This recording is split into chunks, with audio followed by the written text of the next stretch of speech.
ஆமென். உங்க மேரேஜுக்காக கண்டிப்பா பிரேயர் பண்ணுவோம். இயேசுவின் நாமத்தினால மகனுடைய திருமண காரியத்துல இருக்கிற தடைகள், இயேசுவின் நாமத்தினால விலகட்டும் ஆண்டவரே. மகனுக்கு ஏற்ற மணவாட்டியை கர்த்தர் கொண்டு வருவீராக. திருமண காரியம் விரைவில் நடக்கும். நிச்சயமாகவே நீங்க எதிர்பார்த்திருக்கிற மணமகள் உங்களுக்காக ஆயத்தம் பண்ணப்பட்டாயிருச்சு. இன்னைக்கு கர்த்தர் தாமே அந்த தடைகளை உடைத்து அவர்கள் வாழ்க்கையில் அவர்களை இணைப்பீராக இயேசுவின் நாமத்தினால. எல்லா திருமண தடைகள் உடைக்கப்படட்டும் அப்பா. கர்த்தர் அவங்க வாழ்க்கையில நன்மையை செய்யுங்க.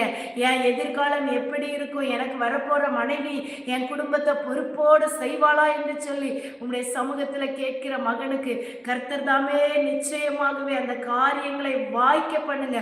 உங்க திருமண காரியம் வாய்க்கும் என்று கர்த்தர் சொல்லுகிறார். அப்பா, நல்ல காரியத்தை செய்யுங்க. விரைவிலே திருமணத்தை காணவும் மகிழ்ந்து கலிகூறவும் செய்வீராக. மகனை ஆசீர்வதிக்கிறோம். இயேசுவின் நாமத்தினால் ஆசீர்வதிக்கிறோம்.